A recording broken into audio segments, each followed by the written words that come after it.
प्रणाम सुंदर साथ जी। बोलो श्री प्राणनाथ प्यारे की जय। बोलो श्री सदगुरु महाराज की जय। बोलो श्री राम रतन महाराज की जय। साथ जी शोभा देखिए, कर कुर्बानी आत्म वार डारो नख सिखलो, ऊपर धाम धनी खसम, ऊपर धाम धनी खसम। कुर्बानी को नाम सुन मोमिन उलसत अंग, पीछे होते जो मोमिन, पीछे होते जो मोमिन, दौड़ लिया तिन संग, साथ जी शोभा देखिए, कर कुर्बानी आत्म, कर कुर्बानी आत्म, कर कुर्बानी आत्म।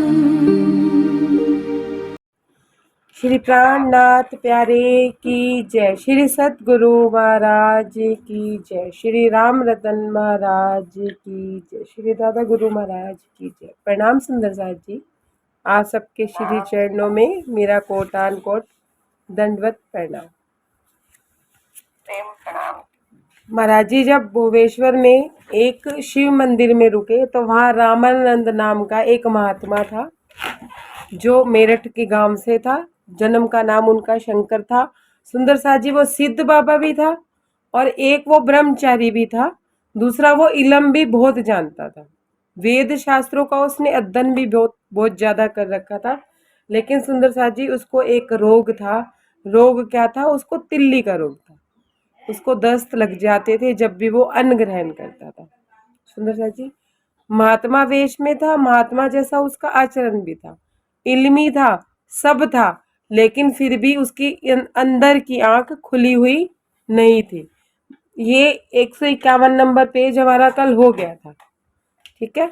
जब महाराज जी ने उसके वैद्य को ये पूछ के कि तुम्हें पता भी है इन्हें रोग का है क्या है और ये रोग उत्पन्न कहाँ से हुआ है, इसका इलाज क्या है, जब ये बातें महाराज जी ने वैद्य से पूछी तो वैद्य बोला कि मैं आपसे झूठ नहीं बोलूंगा, मुझे तो पता ही नहीं है कि इसकी जड़ कहाँ है।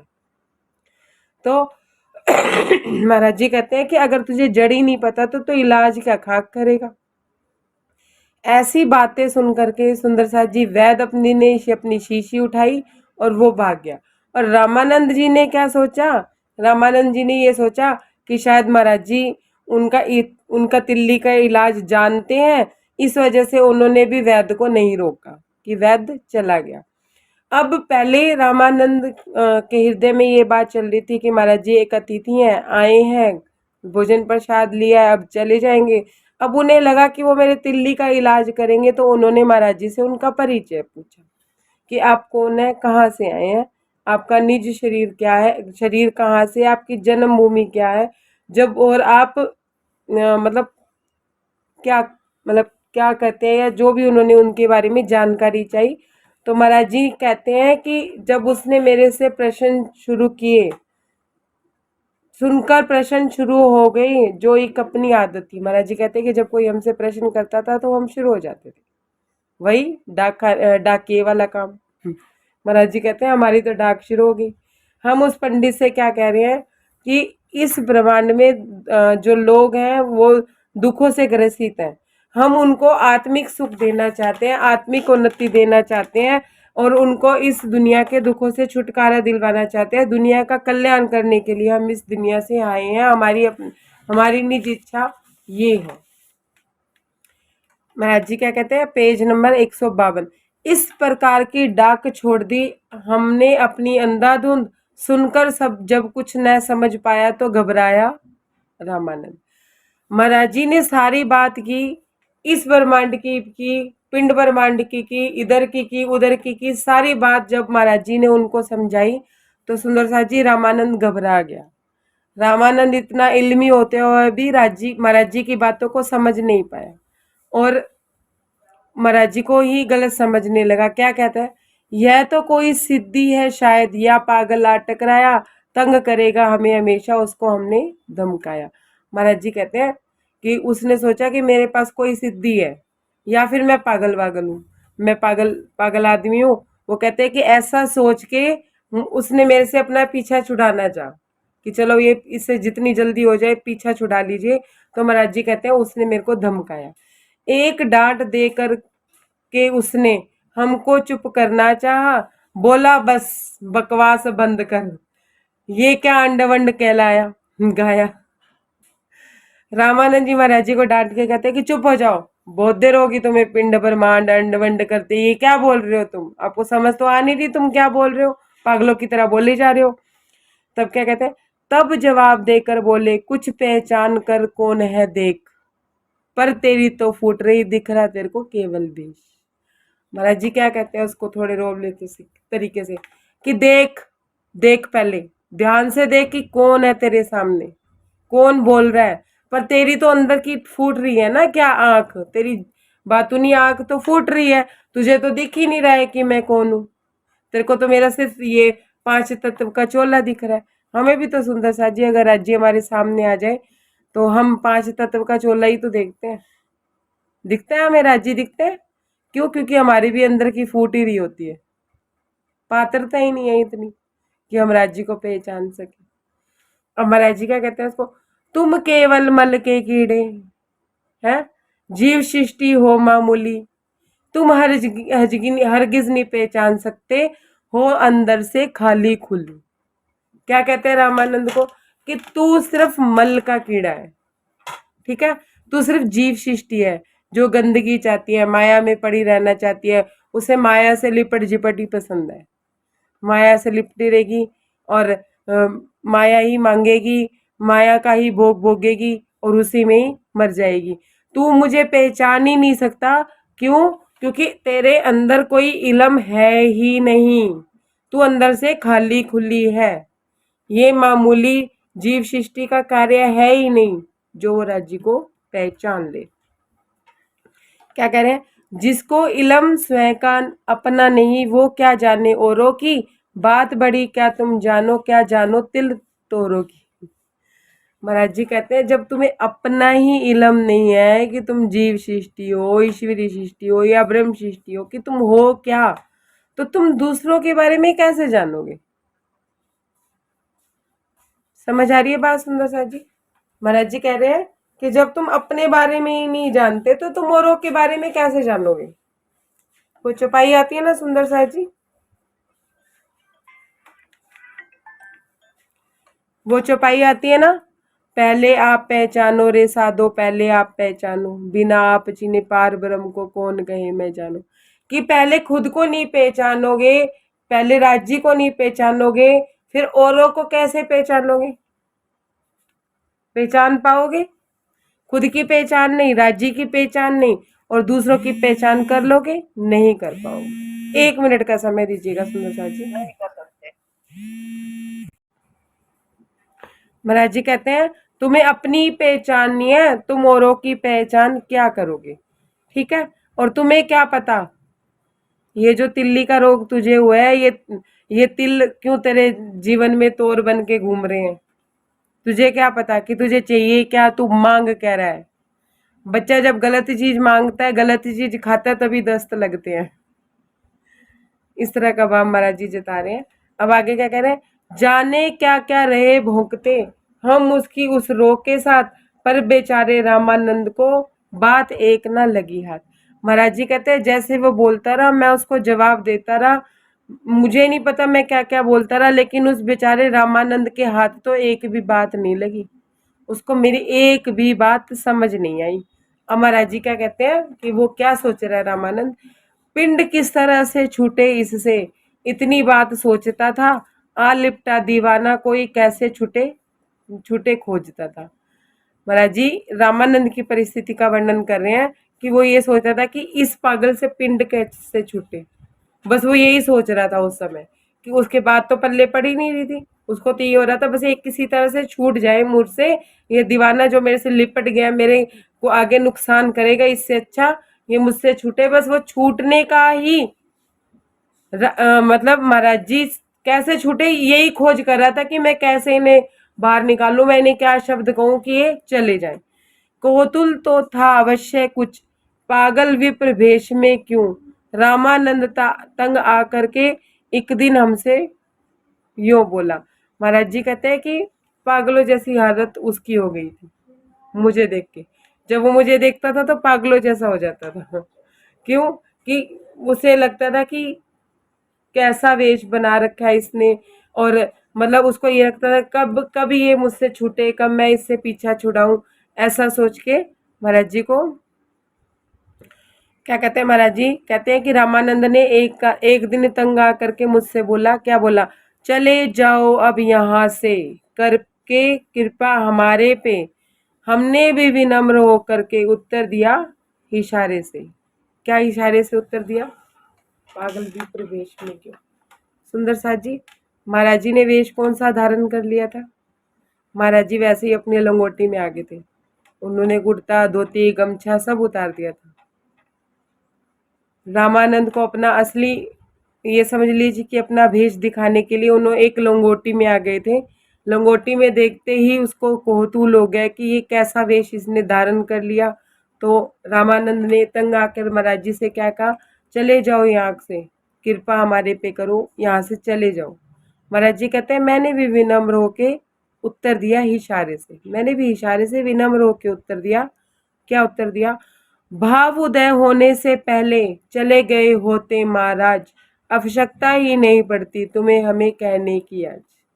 महाराज जी कहते हैं कि तेरे हृदय में जब ये भाव उठा ना कि मैं यहाँ से चला जाऊं, इससे पहले ही मैं चला जाता यहाँ से, लेकिन लेकिन तुम्हें आवश्यकता ही नहीं पड़ती मुझे ये कहने की कि तुम यहाँ से चले जाओ, मैं आपको देखना नहीं चाहता, आप मेरा पीछा छोड़ दो, ये आवश्यकता ही नहीं पड़ती कहने की। तो महाराज जी कहते हैं किंतु आपकी आज्ञा का अब हमें उल्लंघन करना है, ठीक अवस्था ना हो आपकी तब तक यहीं ठहरना है। और महाराज जी का कहते हैं अब मैंने आपकी आज्ञा का उल्लंघन करना है। क्यों उल्लंघन करना है, कि जब तक आपका तिल्ली का रोग ठीक नहीं हो जाएगा, जब तक तेरा रोग ठीक नहीं हो जाएगा तब तक मैं यहीं रुकूंगा, मैं नहीं जाऊंगा। जब तक ठीक न हो जाओ तुम, या तुम चोला छोड़ न दो, तब तक टाले नहीं टलेंगे, जब तक रिश्ता तोड़ न दो। महाराज जी क्या कहते हैं, मैं तब तक नहीं जाऊंगा या तो तेरा रोग ठीक हो जाए या तू मरी जाए, तेरे मरने तक मैं तेरा पीछा अब नहीं छोड़ने वाला, मैं तेरे को ठीक करके ही छोड़ूंगा। और ये तू कितना मर्जी टाले, अब मैं टलने वाला नहीं, ये रिश्ता तो तेरे मरने के बाद ही टूटेगा जो बन गया। सुंदर साथ जी इश्क जब अपने काबू में किसी को कर लेता है ना तो मरते दम तक फिर उसके काबू में ही रहता है। ठीक है, इसी तरह से सुंदर साथ जी राज्य हमारे घरों में विराजमान है परमानेंट। क्या कहते हैं, अब तुम्हारे घर में जबरदस्ती आके बैठ गया और यही बैठूंगा, भोग लगवाओ ना लगवाओ कोई फर्क नहीं पड़ता, लेकिन मैं तुम्हारे कष्ट रोग निकाल के ही रहूंगा, तुम्हें ठीक करके ही जाऊंगा, तुम्हें साथ लेके ही जाऊंगा। है सबके घरों में राज जी? है। सेवा पूजा करो ना करो, राजी ने कभी कहा है मैं जा रहा हूँ, कहना तुम्हें तिल्ली के रोग हैं, कितने रोग हैं पता नहीं है, लेकिन एक एक रोग को मैं जड़ से निकालूंगा। सुंदर सा जी ये महाराज जी ने रामानंद जी को बोला। अब क्या कहते हैं, प्रणाम जी, पेज नंबर 153 क्या कहते हैं, या तो ठीक करेंगे तुमको या चोला छुड़वाएंगे, अगर टूटनी है तुड़वाएंगे, जुड़नी है तो जुड़वाएंगे। महाराज जी क्या कहते हैं जोश में आके, या तो तुम्हें ठीक कर देंगे इसी जन्म में, ठीक है, या फिर तुम्हारा चोला छुड़वाएंगे। या तो इसी जन्म में जागृत हो जाओगे, नहीं तो तुम्हारा चोला छूट जाएगा, अगला जन्म होगा। अगर टूटनी है तो तुड़वा देंगे। अगर तुम्हारी मेरी टूटनी है, मतलब तुम ब्रह्म सृष्टि हो ही नहीं, ईश्वरी और जीव सृष्टि हो, तो टूट जाएगी, ठीक है। और जुड़नी है तो जुड़वाएंगे। और अगर ब्रह्म सृष्टि हो तो अगले जन्म में मेरी फेरी लगी रहेगी जब तक आत्म नहीं जगेगी। फिर जुड़नी है तो जुड़वाएंगे। अब देख लीजिए कि हम कौन है और राज्य कैसे हमारे घरों में बैठे हैं और कैसे हमें जगा रहे हैं। घर बैठे काम करते, खाना बनाते, कुछ करते, हमें जगा ही रहे हैं सुंदर सा जी। हमें अपना संदेश किसी की भी तन को डाकिया बना के अंदर से भेज ही रहे हैं। अब किसी की ना सुनो, वो अपनी अपनी बात है। लेकिन महाराज जी क्या कहते हैं, या तुमको ठीक करेंगे या चोला छुड़वाएंगे। रामानंद को कहते हैं, समझिए हमें कह रहे हैं कि या तुम्हें ठीक कर देंगे या चोला छुड़वा देंगे। अगर टूटनी है तो तुड़वाएंगे, जुड़नी है तो जुड़वाएंगे, लेकिन कुछ ना कुछ करके ही जाएंगे। बिना करे हम यहाँ से हिलेंगे ही नहीं। आप हमें मारे भी चाहें, सुन लीजिए, हम सहर्ष सब सह लेंगे। हालत नहीं है अब ठीक आपकी, कुछ कह लो सब झेल लेंगे। क्या कह रहे हैं महाराज जी, चाहे तुम मुझे मार लो, राजी कह रहे हैं रूह से। सुंदर साथ जी ये शब्द अपने पे लीजिएगा कि चाहे तुम मुझे मार लो, क्या ताने मैंने, राजी ये नहीं करते, राजी आप ये नहीं करते, राजी आप मुझसे नहीं मिलते, राजी आप इतने बेदर्दी हो, निर्दयी हो, कुछ भी कह लो। राजी कहते हैं चाहे मुझे मार लो, मैं सहर्ष सहन कर लूंगा, लेकिन तेरी हालत ठीक नहीं है, मैं तुझे छोड़ के कहीं भी नहीं जाऊंगा। इतना दर्द है धनी को हमारा। चाहे कितने भी ताने पड़ रहे हो घर पे, कितनी बीमार पड़ रही हो, कितना भी सहन, पर राजी क्या कहते हैं, मैं अपनी पत्नी को कैसे छोड़ के चला जाऊं कि वो बीमार है, उसको बीमारी लगी हुई है, वो होश में नहीं है, मैं तो होश में हूँ। वो बीमारी में चीख रही है, चिल्ला रही है, दहाड़े मार रही है, दर्द के मारे कहार रही है, लेकिन मैं तो ठीक हूँ। मैं कैसे उसे इस हालत में छोड़ दूं। जो सही पति होता है ना, संसारिक पति भी, पत्नी बीमार होती है ना तो उसकी केयर करता है, और जो नालायक पति होता है ना वो कहता है मरती है तो मरे, मेरी बला से, कल की मरती है आज मरे। होता ना ऐसे। और हमारे तो अखंड के पति हैं। क्या कह रहे हैं, अगर मुझे ताने भी देगी, मारेगी भी, कुछ भी कहेगी, लेकिन मैं यहीं रहूंगा, मैं तुझे ठीक करके ही जाऊंगा।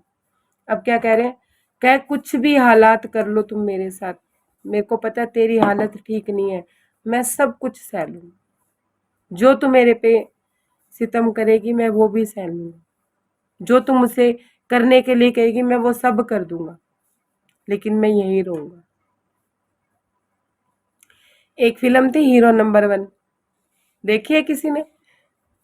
गोविंदा की और करिश्मा कपूर की। दोनों कहीं मिलते हैं, करिश्मा कपूर से उसको प्यार हो जाता है, तो करोड़पति का इकलौता लड़का होता है और करिश्मा कपूर के घर आके नौकर का काम करता है, सबके मैने ताने सब सुनता है, सिर्फ किसके लिए? करिश्मा कपूर के लिए, क्योंकि वो उससे प्रेम कर रहा होता है। और राज्य हमारे लिए सुनते हैं, घर के लोग बैठी रहती है अपने राज्य के पास, कोई काम धंधा नहीं है, वेली है ये तो, नालायक है।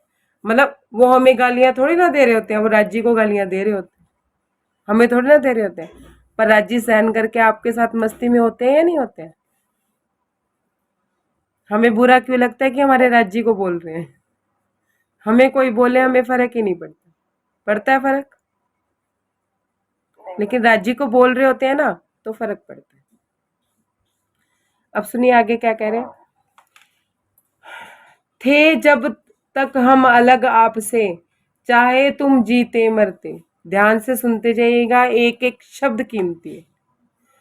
दोबारा से बोलती हूँ, थे जब तक हम अलग आपसे, चाहे तुम जीते मरते, पर अब आन लगे हैं तुमसे छोड़ जाए तुमको किस पे। महाराज जी कहते हैं जब तक मैं नहीं आया था तेरी जिंदगी में, जब तक तू मुझसे मिला नहीं था, जब तक तूने मेरा सानिध्य नहीं मांगा था, तब तक तो तू चाहे जीता या मरता मेरे कोई फर्क नहीं पड़ता था। लेकिन अब, पर अब आन लगे हैं तुम पे, अब जब मैं तुमसे मिल चुका हूं, तू मेरी ही है, तो मैं तुम्हें कैसे छोड़ दूं। अब तुम्हें क्या छोड़ जाए तुमको किस पे, अब मैं तुझको किसके सहारे छोड़ दूं, किसके सहारे पे छोड़ दूं। जब तक तू मुझसे मिली नहीं थी, सारे देवी देवताओं के यहाँ धक्के खा रही थी, तब तक तू जी रही थी, मर रही थी, कोई भी काम कर रही थी, माया में खप रही थी, मर रही थी, मुझे कोई प्रॉब्लम नहीं थी। लेकिन अब जब तू मुझसे मिल ली है, अब मैं तेरे को किसके सहारे छोड़ दूं, ऐसे कैसे छोड़ दूं। राज जी कह रहे हैं हमसे कि मैं किसके सहारे तुझे छोड़ दूं। और हम कहते हैं ना मैं आप किसका सहारा करूं धनी, जब आप मुझे मिल गए हो तो। अब क्या कह रहे हैं, इधर अपना जीवन दाता वैद हमारी बातों से भाग गया, बोलो फिर कैसे जा सकते हम यहाँ से।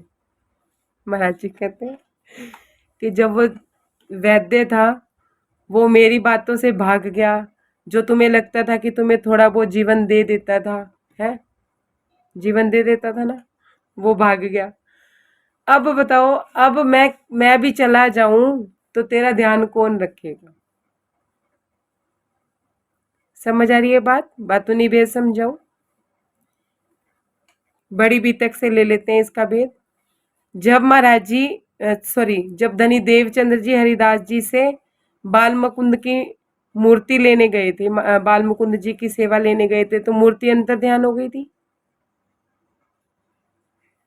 गई थी। जब तक हम देवी देवताओं में जा रहे थे, उनको छोड़ के हम राज जी के पास आ गए, तो वो देवी देवता हमसे छूट गए, सब छूट गए। अब राज जी कहते हैं कि पहले तो तुम उसको ही अपना सब कुछ मान रहे थे, अब जब वो छूट गए और मैं भी चला जाऊं, उनको भी तुमने छोड़ दिया, तो तुम्हारा जीवन कैसे व्यतीत होगा। समझ आई बात। यहाँ राजी ये बात कह रहे हैं कि जो वैद्य था, जो तुम्हारा जीवन दाता था, वो भी अब भाग गया, अब मैं भी तुम्हें छोड़ के भाग जाऊं, ऐसा नहीं हो सकता। अब क्या कह रहे हैं, अब उत्तरदायित्व अपना निर्भर है केवल हम पे। क्या कहते हैं, अब उत्तरदायित्व आपका निर्भर है केवल हम पे, कार्य भार सेवा वेवा का जाए छोड़कर सब किस पे। महाराज जी क्या कहते हैं, जब तो सारे देवी देवताओं को छोड़ के मेरी शरण में आ ही गई है, तो मेरा उत्तरदायित्व है ना अब तेरे ऊपर, तेरी सेवा का, तेरे घर परिवार को चलाने का, तेरा सब दायित्व मेरे ऊपर आ गया ना। क्यों, क्योंकि तूने एक साथ नित्यात कर ली, एक तूने मुझे चुन लिया, पहले तूने समर्पण किया, फिर मैंने तेरा समर्पण स्वीकार कर लिया ना। सुंदर सा जी, आपने अपना बनाया, मेहरबानी आपकी, हम तो इस काबिल ना थे, कदरदानी आपकी। थे हम इस काबिल कि राज्य हमें अपना बना लेते, लेकिन वो कदरदान थे हमारे, उन्होंने हमारी कदर करी सुंदर साथ जी, कि उन्होंने अपना बना लिया हमें, अपने अवगुणों, हमारे अवगुणों के साथ हमें अपना बना लिया, तो वो कदरदान थे ना हमारे।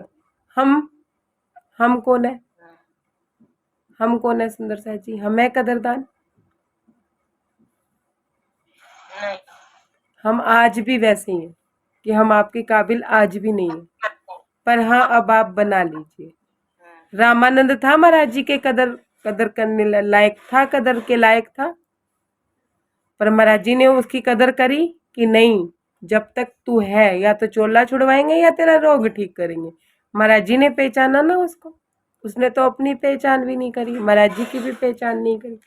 अब क्या कह रहे हैं कि उत्तरदायित्व मेरे ऊपर है, तेरी सेवा का कार्यभार अब मैं किसको सौंप के जाऊं, जब तक तू ठीक नहीं हो जाएगी तब तक मैं नहीं जाऊंगा। रामानंद हमारी बातों पर कुछ चिड़ासा हुआ, पर अपनी यथार्थ बातों को सुन करके खामोश हुआ। रामानंद उनकी बातों को सुन के चिढ़ गया। सुंदर सा जी। पर महाराज जी कह रहे हैं कि उसको मेरी बातें सच लग रही थी, यथार्थ लग रही थी कि मैं उसकी केयर करता हूँ, इसलिए वो चुप रहा, कुछ नहीं बोला। अब क्या हुआ? अब हमने 2-4 रोज के भीतर ही अपना श्रृंगार किया, कोई किसी को बांट दिया सब आखिरकार। महाराज जी क्या कह रहे हैं, ध्यान से सुनिएगा कि अब हमने 2-4 रोज के भीतर अपना श्रृंगार किया। महाराज जी कहते हैं कि मैंने अपना श्रृंगार 2-4 रोज के भीतर ही कर लिया। क्या श्रृंगार? सुनते जाइएगा। कोई किसी को बांट दिया आखिरकार। महाराज जी कहते हैं कि मैंने अपनी धोती, कुर्ता, गमछा, चद्दर और वो जो उन्होंने दिया था कमंडल, वो सब महाराज जी ने बांट दिया। किस श्रृंगार में आ गए? किस श्रृंगार में आ गए सुंदर साथ जी? एक लंगोटी में। हमारे यहाँ राजी किस हाल में आ गए? एक रुमाल में और एक हार में आ गए। यहाँ पर एक रुमाल पर रज्जी महाराज, एक रुमाल और एक हार पे। कहाँ? 5 हार, 10 हाथों में अंगूठियां, पैरों में झांझी, घुंघरी, कड़वा, बाजूबंद है, नवघड़ी, 7 हार है महाराज जी के गले में। महाराज जी किस पे आ गए? किस श्रृंगार पे आ गए? एक रुमाल और एक हार। आ गए हमारे घर बैठ के, हमारी सादगी के हिसाब से, हमारे बजट के हिसाब से। सुंदर सा जी आ गए, आ गए। किस किस को यकीन है इस बात पे कि वो हमारे यहाँ कहाँ वो कंचन रंग के सिंहासन पे बैठा करते थे और एक कहाँ वो एक छोटी सी खिड़की में आ गए, घर के एक छोटे से कोने में आ गए। कहाँ उनके पास 50 करोड़ योजन का परम धाम और कहाँ हमारी 25 बाई 25 की जगह। कितना सा हमने अपने घर में उनको जगह दे रखी है। सुंदर सा जी आ गए या नहीं आ गए? जो सुंदर साथ बैठक में है वो प्लीज अपने कैमरे ऑन कर लीजिए। आ गए ना? कौन कौन मानता है कि राजी अपना साजो सिंगार और अपना परम धाम छोड़ के सिर्फ हमारे लिए, हम रूहों के लिए इस 5 तत्व के शरीर में आए, वो सारे कष्ट वो भोगे जो हम लोग भोग रहे हैं, संसार का भी, धर्म का भी, और अपना श्रृंगार त्याग के एक रुमाल में और एक हार में एक घर के एक कोने में आ गए या नहीं आ गए? आ गए सखी, बिल्कुल आ गए। आ गए। किसका रोग ठीक करने? हमारा रोग ठीक करने, हमारी सेवा करने। सेवा कर रहे हैं, करवा रहे हैं? राजी हमारे घर बैठे हमारी सेवा कर रहे हैं या हमसे करवा रहे हैं? कर रहे हैं हमारी सेवा, कर रहे हैं। हमारी आशिक कौन है? कर रहे हैं। वहां पे भी वही थे और यहाँ पे भी वही। राजी आशिक, राजी आशिक है ना। हमारे घर आके कोई बुरी भला हमारे घर आ नहीं सकती, कोई हम पे गलत नजर रख नहीं सकता, जादू टोना कुछ चल नहीं सकता, किसी का वश ही नहीं चल सकता हमारे पे, कोई हमें अपने वश में कर नहीं सकता। राजी हमारी सेवा पूजा कर रहे हैं नहीं कर रहे? सब जानते हैं कि राजी कर रहे हैं। अब यहाँ महाराज जी क्या कहते हैं कि मैंने ही 2-4 दिन के भीतर अपना श्रृंगार बदल लिया, कोई किसी को बांट दिया।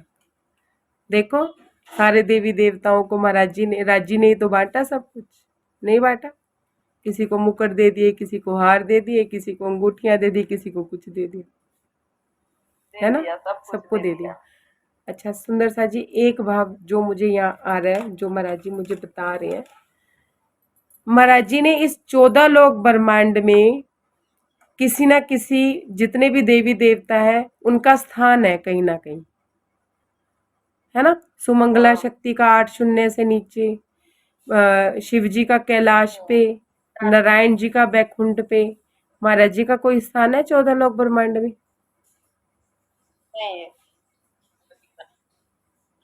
परम धाम ही एक ही है उसका। एक परम धाम। फिर महाराज जी यहाँ कोई नहीं है स्थान। नहीं है ना, पक्की बात है ये, पक्की एकदम पक्की कि कोई नहीं है स्थान। अब बताइए राज्य अगर आके रहेंगे तो राज्य कहाँ रहेंगे? राज्य को भी तो रहने के लिए घर चाहिए ना, रूहों के दिलों में। वो जो चाह इच्छुक है तो उसके दिल में रहेंगे। फिर यार तू कुछ नहीं है, तो एक बोल के रख। राज्य रूहों के दिल में रहेंगे, ये बात भी कंफर्म है वाणी से। और रूहों ने पहले ही भीड़ भर रखी है, तो राज्य कहाँ रहेंगे? तो ये कहाँ भी जगह नहीं। अगर रूह राज्य रूहों के दिल में रहेंगे, राज्य ने 14 लोग ब्रह्मांड में अपनी कोई जगह ही नहीं बना रखी कि जहाँ वो विचरण करते हो बैठते हो। राज्य रूहों के दिल में ही अर्श करके बैठे हैं, वाणी से सब लोग जानते हैं। और जो रूहें हैं, जो खासल खास रूहें हैं, उन्होंने अंदर भर रखी है भीड़।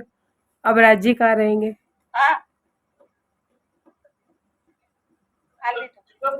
राज्य फिर भी सुंदर साथ जी हमारे दिल के किसी कोने में बिना साजो श्रृंगार के एक कोने में दुबक के बैठेंगे, दुबक के जगह बनाएंगे और उसके बाद हमारे दिल से एक एक को धक्के मार के निकालेंगे। और करते हैं वो ये सफाई, करते हैं या नहीं करते हैं? फिर हम रोते हैं, पिटते हैं, हाय ये हो गया, हाय वो हो गया। अरे भाई वो तो अपना अधिकार लेने आए हैं आपसे, अपना हक ले रहे हैं, नहीं ले रहे हैं? अब अपने हक के लिए लड़ना। राज्य कहते हैं मैं अपना अधिकार ले रहा हूं, भाई मेरा दिल था, तूने भीड़ दी है, मेरी जगह खाली करो। और राज्य निकाल रहे हैं तो रू रो रही है। राज्य क्या रोती रहे, पिटती रहे और रो, पर मैं नहीं रहने देता किसी को, मेरे को चाहिए ये दिल, मेरी जगह है ये, मैंने तो और कोई जगह ही नहीं बनाई। तेरे घर के लोग तो जीव सृष्टि होगी तो बैकुंठ में चली जाएगी, है कर्म भोग, स्वर्ग मिल जाएगा उसको, नरक मिल जाएगा उसको, कोई भी जगह मिल जाएगी, मैं कहाँ जाऊं? मेरे लिए तो तेरा दिल ही है ना, मेरा दिल मेरे को वापस दे दे, बात खत्म। राज्य अपना हक लेते हैं तो रूर होती है, मेरा ये छिन गया, मेरा वो छिन गया, मेरा वो पिट गया, मेरा वो पिट गया। भाई पिटेगा ही, क्योंकि राज्य को हमारा दिल चाहिए, वो भी खाली। उन्होंने स्थान ही नहीं बनाया है कोई 14 लोग ब्रह्मांड में, या तो कोई जगह बना के बैठ जाते, वहां से देखते रहते हमें। हमारे साथ आए हैं तो हमारे साथ ही रहेंगे ना। जब हम मंदिर आश्रम भी कहीं जाते हैं एक साथ जिनके साथ जाते हैं उन्हीं के साथ कमरे में रुकते हैं या नहीं रुकते हैं? जिसके साथ हम मंदिर आश्रम जाते हैं तो उन्हीं के साथ रुकते हैं, उनका इंतजार भी करते हैं लंगर प्रसाद के लिए, उनका इंतजार करते हैं मंदिर मत्था टेकने के लिए, करते हैं या नहीं करते हैं? करते हैं ना। तो अब राज्य जब हमारे साथ ही आए हैं, पहले उन्होंने हमें भेज दिया और फिर खुद हमारे लिए ही आए हैं, तो फिर अपनी जगह तो लेंगे ही ना। फिर रोना कल्पना किस बात की? वो तो करेंगे जब फिर रू रोती है, फिर रू रोती है। सुंदर साथ जी नहीं करना है ऐसा, नहीं करना है ऐसा। राज्य को कहना नहीं है, राज्य को कहना है आपका अधिकार है, राज्य कर लीजिए सफाई, मैं तो पागल हूं। कोने में अगर कहीं खुदा बैठा हो ना, छिप के बैठा हो आपसे, उसको भी कुरेद के निकाल दीजिए आप। समझ रहे हैं बात? तो महाराज जी क्या कहते हैं, हमने भी अपना श्रृंगार बदल लिया। अब सुनिए, वैसे थे निध रूप वस्त्र थे वे, वैसे थे निधि रूप वस्त्र वे, था प्रसाद गुरु हाथों का, पर हमने जंजाल समझकर सारा एकदम बांट दिया। महाराज जी क्या कहते, ये निधि, ये जो ये वस्त्र जो मुझे मिले थे, ये निधि थी। किसकी निधि थी? मेरे सदगुरु ने मुझे प्रसाद रूप में दिया था। धोती गमछा ये भेष किसने दिया था? दादा गुरु महाराज ने दिया था महाराज जी को। पर महाराज जी क्या कहते हैं, हमने जंजाल समझकर सारा एकदम बांट दिया। महाराज जी कहते हैं कि मैंने जंजाल समझा उसको, चादर ऐसे ढांपते फिरो, गमछा ऐसे टांगते फिरो, धोते फिरो, ये करते फिरो। महाराज जी कहते हैं मुझे जंजाल लगा, मैंने सब कुछ ही बांट दिया। अब आगे क्या कह रहे हैं, भूषण वही पुराना पहना, नगन लगोटी रखी एक, रामानंद चकित तो उठा जब देखा उसने अपना यह वेश। महाराज जी कहते हैं कि मैंने सब कुछ उतार दिया, वही लंगोटी पहन ली मैंने, जो मैंने पहले पहन रखी थी, रामानंद तो हैरान हो गया मेरा ये वेश देख के, उसे तो कौतूहल मच गया, अरे ये क्या हो गया। जब उसने ये हमारा वेश देखा तो वो पागल हो जैसी उसकी हालत होगी। अब क्या कह रहे, लगा सोचने हो सकता है स्वयं हम ही गलती पर हैं, पर यह तो और मामला है कुछ, कोई उच्च महात्मा है। प्रणाम जी। महाराज जी को एक लंगोटी में देख के रामानंद चकित रह गया। अब रामानंद क्या सोचने लगा, रामानंद ये सोचने लगा कि मैं जो सोच रहा हूं ना ये गलत है, ये कोई साधारण व्यक्ति नहीं है, ये कोई साधारण महात्मा नहीं है, ये कोई उच्च कोटि का महात्मा है, कोई सिद्ध पुरुष नहीं है, इसने तो उससे आगे क्या भी कुछ प्राप्त कर रखा है। सुंदर सा जी, ये रामानंद के हृदय में बात आई, हमारे हृदय में भी आई थी। जब राज्य हमारे घरों में आके बैठ गए थे तो हमें भी क्या लगा था, ये कोई साधारण देवता नहीं है, ये कुछ पार के पार की ही बात है। समझ आई थी वाणी पढ़ने के बाद? पहले समझ थी वाणी पढ़ने से पहले? नहीं, पहले नहीं देवता ही समझते थे मामूली, समझ। कि जैसे दूसरे देवी देवता है ऐसे ये देवी देवता, ऐसा ही समझते थे ना सुंदर सा जी। क्या कह रहे रामानंद हाँ, कि मैं कुछ गलत हूँ, समझ गई। ये कहीं ना कहीं उच्च कोटि के महात्मा है। रामानंद ढला सतर से सिर झुकने लगा हमारी और हमने भी सत्संग आदि में पकड़ा उसका पूरे तो। सुंदर सा जी, हमारी परिस्थिति का ही वर्णन है। रामानंद को जब ये बात समझ आई कि उच्च कोटि के महात्मा है तो वो हमारी तरफ झुकने लगा। जब वो मेरी तरफ झुकने लगा तो मैंने भी उसको सत्संग दे दे के अपना हाथ उसके ऊपर रखा, मैंने अपना हाथ खोल दिया उसको ऐसे। जब उसने हाथ बढ़ाया तो मैंने भी हाथ बढ़ा दिया। 1 मिनट दीजिएगा। प्रणाम जी। सुंदर सा जी, जब हमने राज्य के पहचान की वाणी से और हमें पता चला कोई वो मामूली देवता नहीं, वो पार के पार अक्षरातीत हमारे पति हैं, हमने उनके बारे में जानने के लिए सत्संग चर्चाएं सुननी शुरू की। तो राज्य ने हमें भी वो चर्चा सुनाई जो जो एक ब्रह्म सृष्टि को सुननी चाहिए। सुनवाई या नहीं सुनवाई? उन्होंने हमारा हाथ पकड़ा या नहीं पकड़ा? अमिता दीदी, राधा दीदी, निशा दीदी, पद्मा दीदी, कैमरे ऑन कर लीजिए प्लीज।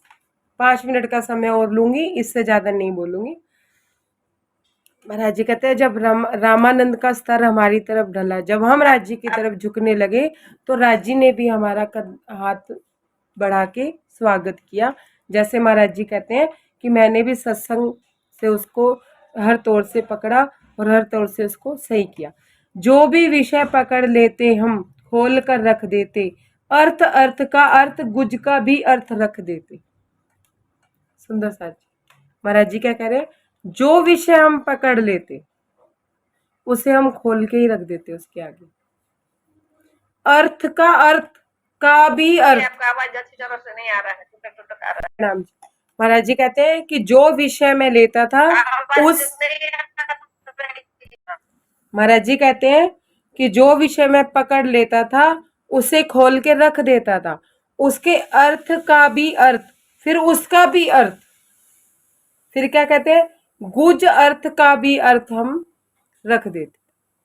सुंदर सा जी, एक होती है शब्दों का अर्थ, फिर उसका अर्थ होता है बातूनी अर्थ, फिर उसका भी बातून होता है सुंदर सा जी, फिर उसका भी बातून होता है। कैसे? ऐसे कि मान लीजिए हमारे गुरु कौन है? बड़े महाराज जी। बड़े महाराज जी के गुरु कौन है? दादा गुरु महाराज। दादा गुरु महाराज के गुरु भी कोई थे, उनके गुरु भी कोई थे और उनसे भी उनके गुरु थे गोपाल मणि जी। तीसरी पीढ़ी थे दादा गुरु महाराज गोपाल मणि जी की, और दादा गुरु महाराज के बाद महाराज जी और उनके बाद हम, तो पीढ़ी हो गई ना। अर्थ का भी अर्थ, फिर गुज, फिर उसका भी अर्थ। तो महाराज जी कहते हैं कि मैं अर्थ का भी अर्थ खोल दिया करता था, कोई विषय का कोई एक तिनका भी मैं छुपाया नहीं करता था, मैं उसके आगे अर्थ कर दिया करता था। जगह जोनसी का भी वर्णन हम करने लग जाते, अंग अंग न्यारे न्यारे जो पुस्तक से यूं बतलाते। महाराज जी क्या कह रहे हैं, जोन सी जगह का भी वर्णन करने लग जाते ना हम, उनके अंग अंग भी न्यारे न्यारे करके बता देते। मान लीजिए परम धाम में जमुना जी का ही उन्होंने वर्णन किया, जमुना जी के सातों घाटों का वर्णन किया, घाटों पे देहोरियों का वर्णन किया, वहां पे सीढ़ियों का वर्णन किया, उनके थंबों का वर्णन किया। महाराज जी कहते हैं सब अंग अंग न्यारे न्यारे करके हम बतला देते। महाराज जी ऐसा कहते हैं। आगे क्या कह रहे हैं थोड़ा सा पढ़ती हूँ। 154 नंबर पेज। दरवाजे दलान 6 खूंटिया, गमले आले रोशनदान, अलग अलग गिन गिन कर बतलाते परम धाम का हर एक समान। महाराज जी कहते हैं मेरे साथ कोई विषय जोड़ ले, कोई राज्य को हमें संकेत दे रहे हैं सुंदर साथ जी। संतों की वाणी में संकेत ही होते हैं, महाराज जी के इन शब्दों में संकेत है। समझेगा, थोड़ा सा बीतक से पीछे लेके जा रही हूँ कि दादा गुरु महाराज को जब महाराज जी मिले तो महाराज जी क्या कहते हैं, हम प्रसंग छेड़ा करते थे धाम के, हम छेड़ा करते थे, वो दिखला दिया करते थे। हम प्रसंग क्या छेड़ते हैं राजी से? माया की। तो राजी क्या दिखाएंगे? माया ही दिखाएंगे ना। जब हम प्रसंग माया के छेड़ेंगे तो दिखाएंगे भी तो माया ही ना। फिर माया में चाहना पूरी होती है या नहीं होती है? अब सुनिए, अब सुनिए, जब माया की तुच्छ से तुच्छ चाहना पूरी होती है तो हम अपना गर्म परम धाम देखना चाहेंगे तो उसकी चाहना पूरी नहीं होगी? होगी। जब हम कोई प्रसंग राज्य के साथ फूलबाग नूरबाग का लेने बैठेंगे तो दरवाजे दैलान 6 कुटिया, गमले आले रोशनदान, अलग अलग गिन के नहीं बताएंगे? नहीं रखेंगे हमारे आगे, हमारा घर हमें नहीं दिखाएंगे? लेकिन प्रसंग तो होने चाहिए ना परम धाम के, प्रसंग तो होने चाहिए ना परम धाम के।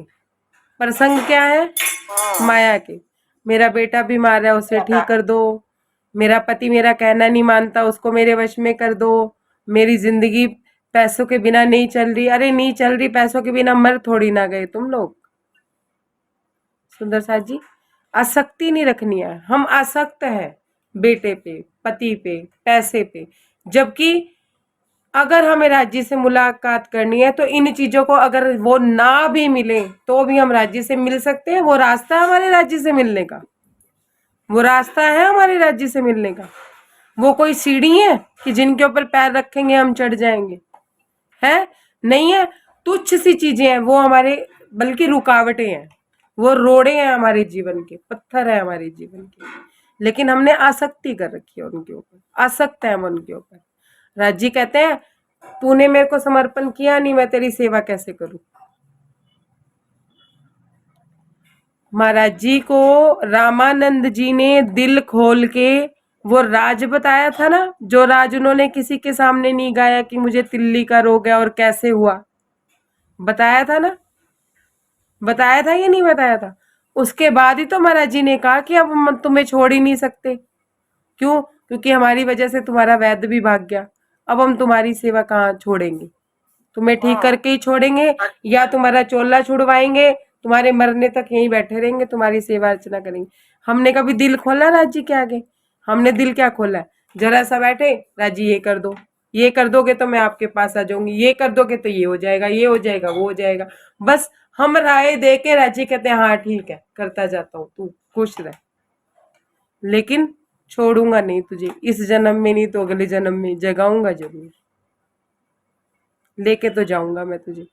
इस जन्म में अपनी इच्छाएं पूरी कर ले, अगले जन्म का प्रारब्ध मेरा है। इस जन्म में जो बोगे तो फिर वही प्रारब्ध आगे मिलेगा ना। सुंदर साथ जी, तो महाराज जी क्या कहते हैं कि परम धाम का हर समान वो गिन के बताया करते थे। वार्ताएं हमारी का रस लेने लगा रामानंद, फूट पड़ी श्रद्धा अपने प्रति, फीका पड़ गया हृदय का द्वंद। सुंदर साथ जी, जब विषय छिड़ा उसके बारे में महाराज जी कहते हैं अर्थ का अर्थ गुज के गुज मैंने बताए। परम धाम की दरवाजे दैलान खूंटियां 6 कुटिया, गमले आले रोशनदान, अलग अलग गिन के बताए। हमारी इस वार्ताओं में रामानंद को क्या आने लगा? रस आने लगा, स्वाद आने लगा।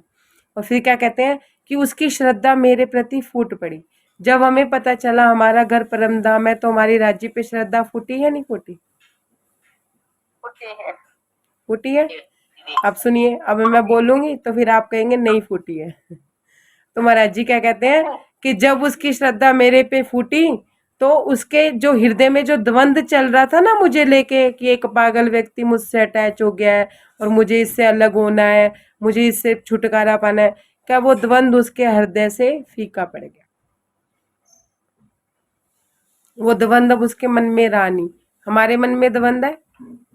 हम क्या कहते हैं, सुनिए, हमारी हमारी परिस्थिति का वर्णन कर रही हूँ जिसमें मैं भी आती हूँ जी। किसी समय में तो हम भी ऐसे थे। क्या था कि राजी हमारी आप पे निष्ठा है, लेकिन मेरा बेटा बीमार है, मुझे उसकी विष्ठा साफ करनी है। समझ आ रही है बात कि राजी के प्रति हमारी श्रद्धा है, हमारा घर परमधाम है, हमें पता चल गया राजी हमारे पति है, सब पता चल गया, लेकिन माया में बेटे का दुख है या पति का दुख है या धन कमाने का दुख है। हम क्या कह रहे राजी से कि मेरी निष्ठा तो है तेरे प्रति, लेकिन मुझे अपनी बेटे की या अपने पति की या अपने काम धंधों की विष्ठा साफ करनी है। विष्ठा किसे कहते हैं? मल। मुझे अभी आपके बारे में सोचना नहीं है, सोचना मुझे अभी अपने बेटे और अपने पति और अपने संसारिक धन के बारे में सोचना है। मुझे अभी इनकी विष्ठा साफ करनी है। क्यों? क्योंकि हम भी उसी मल के कीड़े हैं।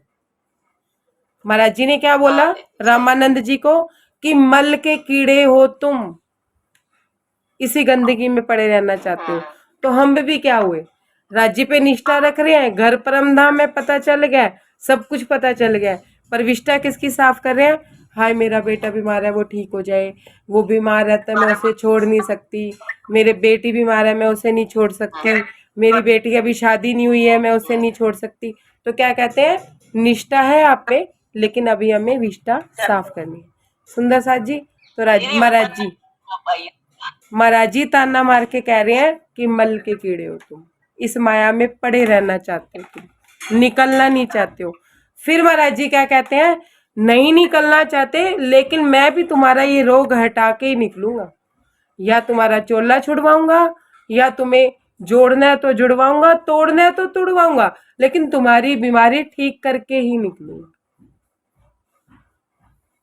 करते हैं राज्य हमारे साथ ऐसे, हमारी बीमारियां ठीक करते हैं, माया की बीमारियां, ये रोग वो रोग, फालतू के रोग ले रखे हैं। सुंदर साथ जी, महाराज जी क्या कहते हैं? हमारी वार्ताओं से रामानंद को हमारे प्रति श्रद्धा होने लगी और उसके हृदय में जो द्वंद था वो फीका पड़ने लगा। इससे आगे की बीतक सुंदर साथ जी अपने कल करेंगे। कोई गलती हो तो क्षमा कीजिएगा।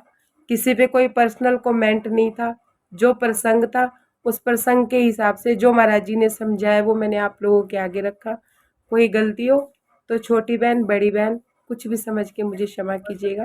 प्रणाम जी, प्रणाम जी। कल मिलेंगे 8 बजे।